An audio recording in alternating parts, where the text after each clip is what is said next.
បងស្រីបងអត់ចេះអសរទេតែបងចង់ចូលរៀនចាអរគុណបងប្អូនទីស្រឡាញ់អរគ្នាដែលតែងតែ share page របស់ម្ដាមសាធិការឬក៏ like comment ចាសាងបុណ្យរួមជាមួយនឹងម្ដាមសាធិការបងប្អូនចង់ដឹងកាន់តែច្បាស់បងប្អូនចូលរៀននៅក្នុងខ9ថ្ងៃរៀនទឹកខ្មៅយកជីវិតថ្មីចាអញ្ចឹងនេះជាសំណួរដែលបងស្រីគាត់បានសួរខ្ញុំថាបងចង់រៀនក៏ប៉ុន្តែបងអត់ចេះអសររៀនបានអត់ចាអញ្ចឹងគាត់ចូលរៀនជាមួយខ្ញុំប្រហែលជាមួយអាទិត្យតែបងប្អូនអរគ្នាហើយគាត់ឆាតមកខ្ញុំវិញថាគាត់អរគុណខ្លាំងមែនទែនបន្ទាប់ពីគាត់បានស្ដាប់ហើយគូគាត់មានអារម្មណ៍ស្រស់ស្រាយជាងមុនហើយសប្បាយចិត្តច្រើនជាងមុនចាអញ្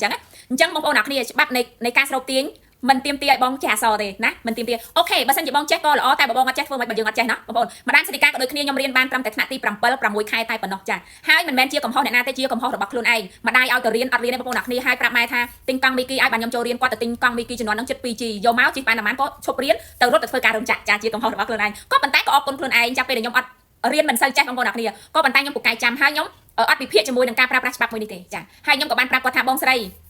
ច្បាប់មួយនេះគឺជាច្បាប់នៃធម្មជាតិគឺជាច្បាប់នៃការគិតបងអត់ចេះអក្សរក៏បងរៀនបានត្រឹមបងមានជំនឿលើខ្ញុំលើខ្លួនឯងនិងលើចក្រវាលចាលើចក្រវាលនឹងខ្លួនឯងតែមួយទេចាអញ្ចឹងចាអញ្ចឹងពេលដែលយើងមានជំនឿឲ្យបងស្ដាប់អ្វីដែលខ្ញុំនិយាយចែករំលែកទៅបងធ្វើទៅតាមនឹងទៅចាអនុវត្តវាទៅរឿយៗដោយមានក្តីសុខដោយ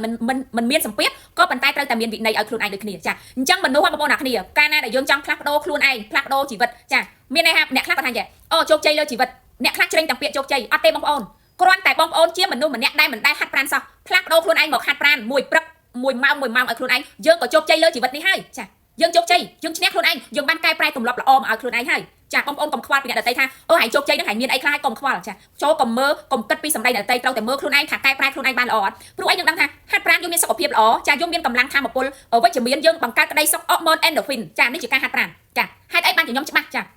ាបងប្អូនពីមុនក៏ខ្ញុំអត់ដែរហាត់ប្រាណដែរក៏ប៉ុន្តែពេលដែលខ្ញុំទៅប្រទេសជប៉ុនរយៈពេល3ឆ្នាំខ្ញុំឃើញគេហាត់ប្រាណហើយគេដាវចាអញ្ចឹងខ្ញុំក៏លែងខ្មាស់គេខ្ញុំដាវក៏ខ្ញុំហ៊ានដាវចាខ្ញុំហាត់ប្រាណក៏ខ្ញុំហាត់ប្រាណខ្ញុំពេលអត់មានពេលខ្ញុំរត់តែ5ជុំគឺធ្វើឲ្យយើងហ្នឹងចាវាបែកញើសអាចចេញជាខ្ជិលមកមនុស្សបងប្អូនអ្នកមើលបើសិនជាអត់មានការហាត់ប្រាណទេគឺស្ទុកតែម្ដងស្ទុកណាស់មិនលះទេខ្ញុំជាមនុស្សដែលលះរហូតបងប្អូនអ្នកខ្ញុំលះតែដល់ពេលខ្ញុំហាត់ប្រា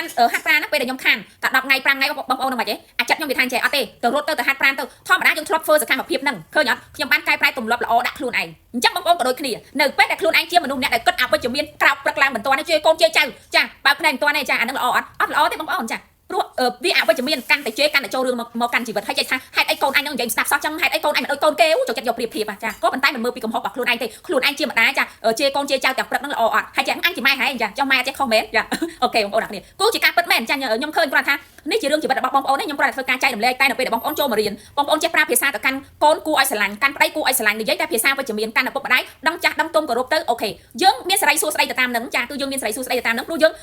បងប្អូនដឹងហើយមាត់យើងមានមាត់ទឹកតែយើងនិយាយអីទៅកាន់អ្នកដទៃវានឹងជះត្រឡប់មកកាន់យើងវិញចាវាអត់ខុសពីយើងគប់ដុំថ្មទៅវានឹងឡងមកយើងវិញវាអត់ខុសពីយើងអង្គុយមកកញ្ចក់ទៅវាឆ្លោះមករកយើងវិញវាខុសគ្នាបងប្អូនអ្នកគ្នាចាគឺបែបហ្នឹងហើយគាត់ថាពេលដែលគាត់ចូលរៀនហើយគាត់ដឹងទៅគាត់សប្បាយចិត្តចាគាត់សប្បាយចិត្តអញ្ចឹងក្នុងនាមខ្ញុំជាគ្រូចែករំលែកមួយរូបចាគឺខ្ញុំ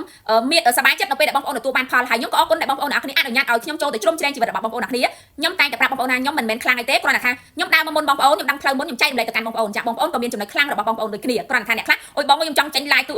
ចែករំលែកចឹងតែខ្ញុំហ៊ានចេញទៅចាក់មុខកញ្ចក់វីដេអូទេខ្ញុំខ្លាចខ្ញុំខ្មាស់អ៊ំអៀនអីចឹងទៅគឺបែបហ្នឹងអូខេបងប្អូនខ្មាស់អៀនក្នុងការនិយាយមុខកាមេរ៉ាបងប្អូនតាក់ទងមកខ្ញុំផ្ទាល់ខ្ញុំនឹងចែកតិចកន្លឹះខ្លះឲ្យបងប្អូនធ្វើទៅបានផលចាវាអត់ប្រហែលបងប្អូនអ្នកនេះបើសិនជាយើងនិយាយនៅមុខកាមេរ៉ាចឹងទី1ត្រូវធ្វើវាសាមទី2បងប្អូននិយាយជាមួយមុខវីដេអូហ្នឹងដូចបងប្អូននិយាយជាមួយមិត្តភ័ក្តិអីចឹងណាតែគ្រប់យ៉ាងទាំងអស់វាត្រូវការធ្វើសាមដដែលទៅវាបានល្អចាដូចចិត្តរបស់យើងចឹងវាមានស្នឹមច្រើនហើយចឹងយើងត្រូវដុសខាត់វាឲ្យស្អាតទៅយូរទៅយើងនឹងស្អាតហើយម្ដងសិទ្ធិការថ្ងៃហ្នឹងក៏វីដេអូក៏វែងមែនចាអរគុណបងប្អូនចាអញ្ចឹងคลิปវីដេអូមួយនេះមានប៉ុណ្ណឹងដើម្បីចែករំលែកជូនដល់បងប្អូនអ្នកគ្នាបងប្អូនកុំខ្វល់បងប្អូនមិនចេះអក្សរឲ្យតែបងប្អូនចេះនិយាយភាសាវិជ្ជមានទៅបានហើយចាអូខេដោយក្តីស្រឡាញ់និងបំណងល្អពីម្ដងសិទ្ធិការជម្រាបលាបាយបាយ I love you